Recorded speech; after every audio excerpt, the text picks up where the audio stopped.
In the books of Moses, we read that God created the world. He saw his own handiwork, and lo, it was beautiful and sublime. We read about it in the book of Genesis, and so it is. You know that the attitude of mind expressed by "Thy will be done, O Lord," receives a much stronger expression from Vedanta. The Hindu puts it, "My will is being done. My will is being done." When the wife identifies her will with her husband's will, she can joyfully say, "My will is being done," and she need not pray, "Thy will be done," for they are not two but one.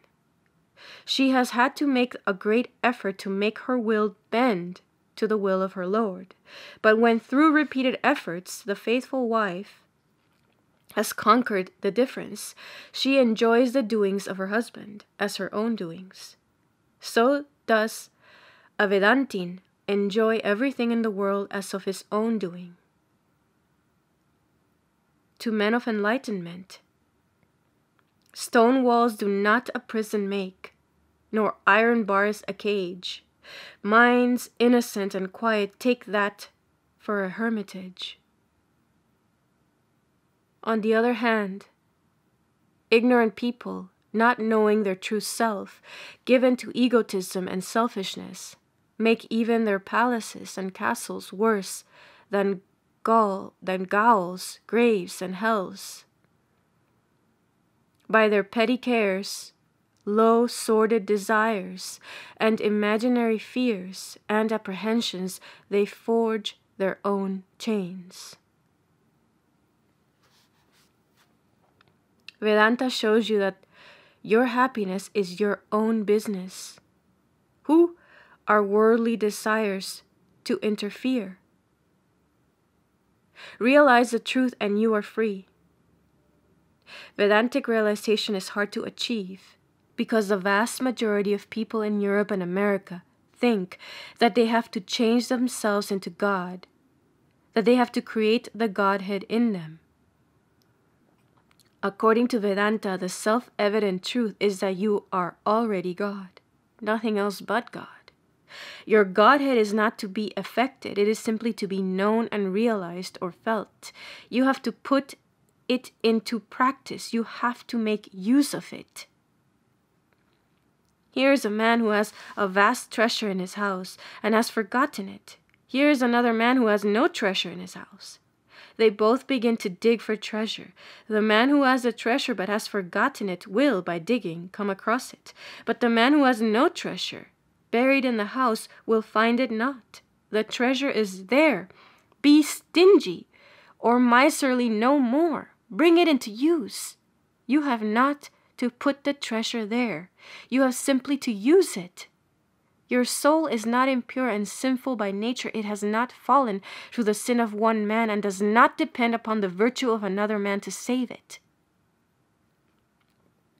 Here is a blackboard, a hard, solid substance. Suppose you rub the blackboard and rub and scrub it again. Can you make it transparent? No. Take a looking glass. It may be soiled, dusty, or dirty, but when you clean it, it is transparent. You have not made it transparent by your efforts. You have simply brought out what was already there. The blackboard was not of the nature of transparency and could not be made transparent by any effort. The inherent belief strongly ingrained in every man about the possibility of his salvation proves the intrinsic purity and sinlessness of the soul, which is only apparently sullied for a time.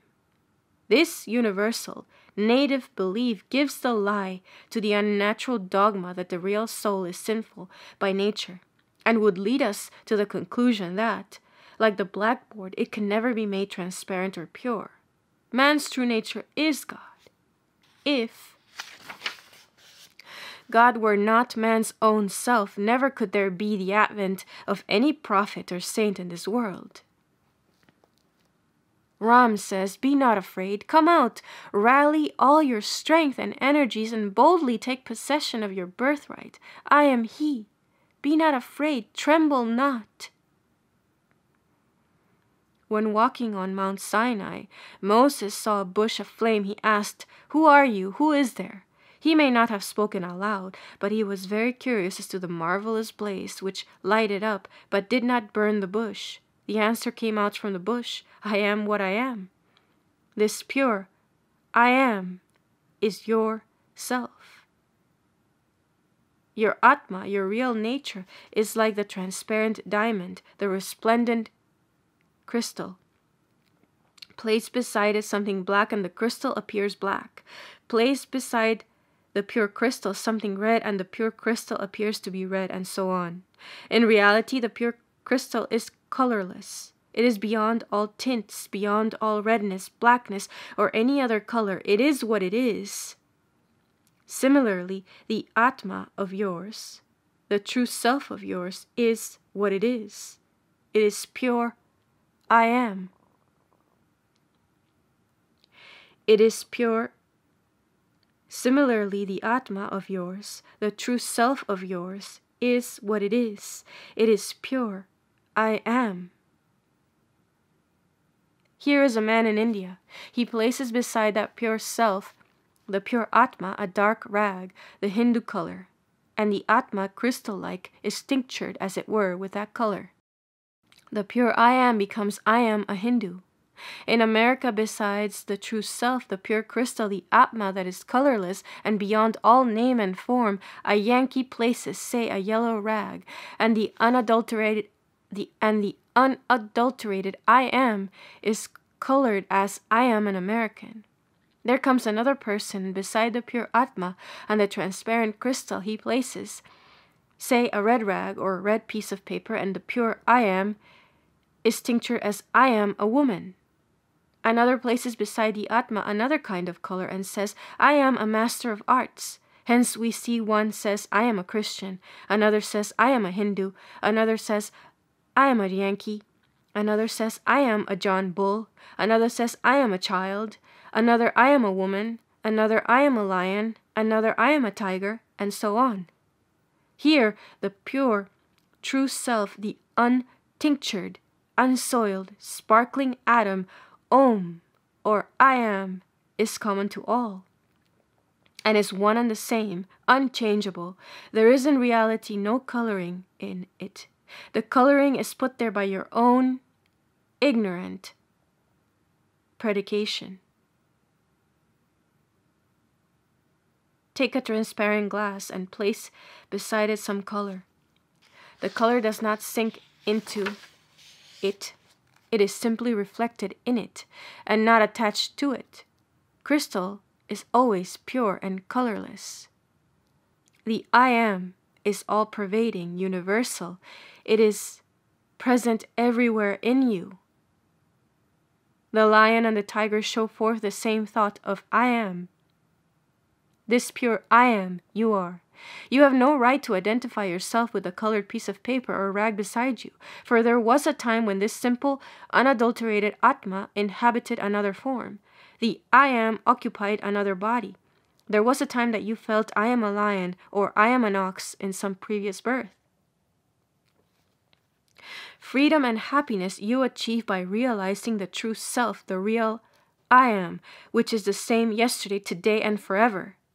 The pure I am is untouched by time because in the previous birth the pure I am remained the same. It is not sullied by space because all these bodies are possessed by the self-same I am. All time is simply now to it and all distance here. This pure word I am signifies eternal reality, the immutable truth, now. It is this I am that is represented by Om. The pure I am He, is represented by Om. Om, according to the Persian language, is O Am, or I am He, I am Brahma. Om represents the pure idea of I am. In 1,000 Om, according to the Persian language, is O Am, or I am He, I am Brahma. Om represents the pure idea of I am. In 1,000 forms may thou attempt surprise, yet, all-beloved one, straight know I thee. Thou may with magic veils thy face disguise, and yet, all-present one, straight know I thee.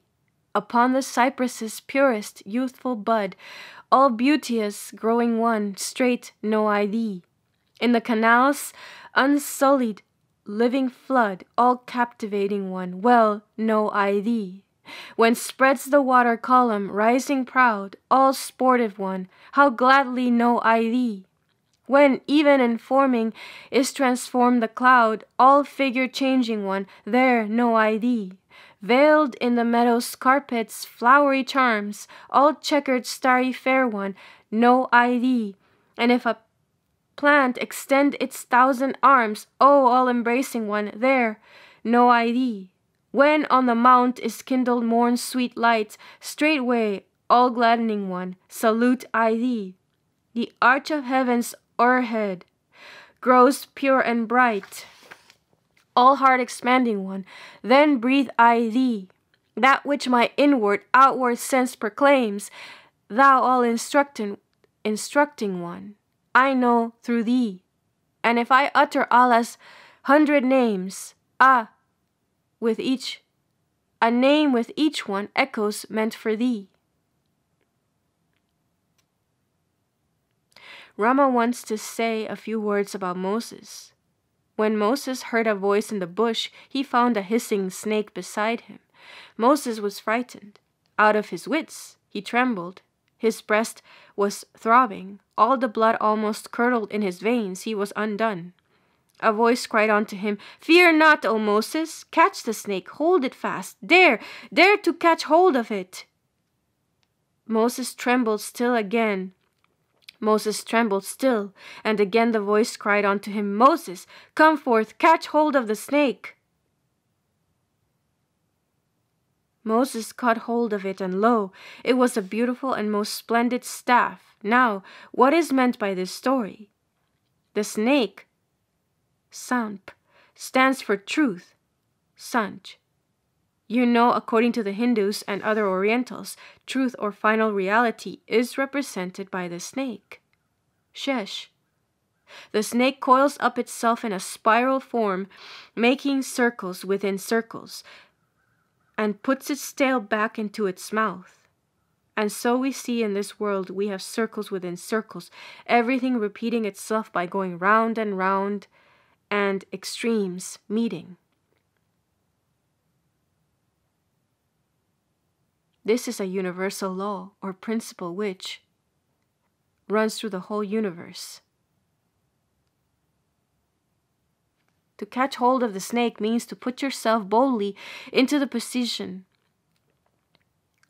To catch hold of the snake means to put yourself boldly into the position of the wielder of divine law or ruler of the universe. Put yourself boldly in that position and realize your oneness with divinity.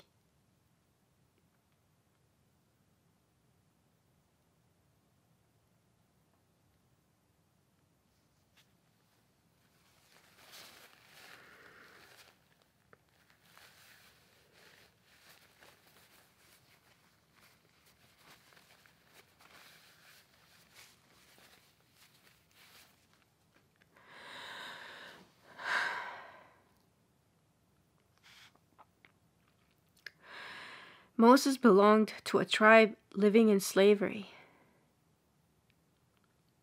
The Jews were badly off in those days. They were driven from their country and had become wanderers, owing to the numerous persecutions to which they had been subjected.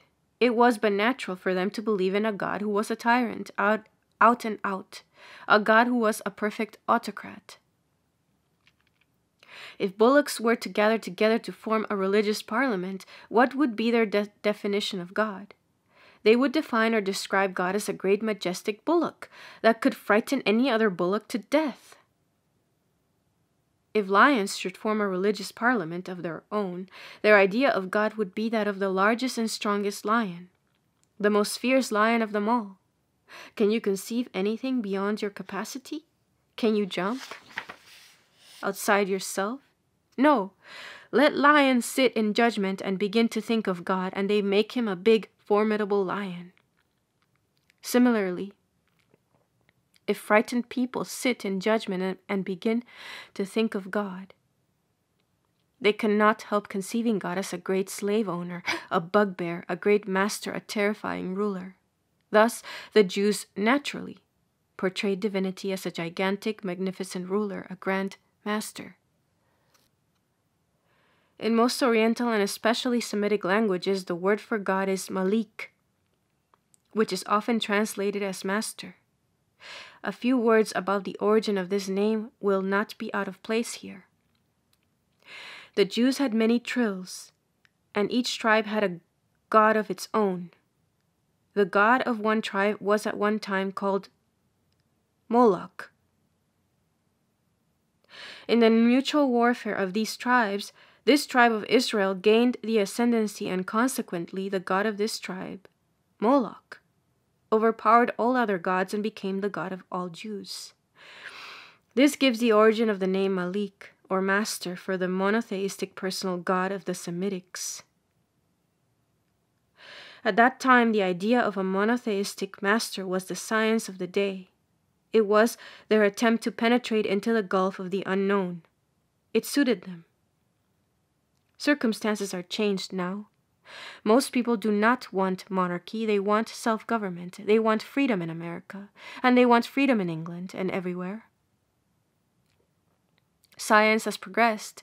Everything has evolved and advanced. It is high time for the old, overbearing and domineering conception of God to evolve into the freedom-inspiring idea of I am God, as taught by Vedanta. Just as the absolute monarchy of England was limited step by step, so it is time to take away from this tyrant of a personal God all his powers and achieve religious freedom. The Jews lived in political thraldom. Their God ought to have been a piaster, distinct from them. You enjoy political and social freedom. Your God ought to be your own Atma or self. These are the days when people do not want to live in slavery. Bondage and thraldom is fast departing. Evolution is at work. And everything must progress upward and onward. Should your personal God alone be at a standstill? No.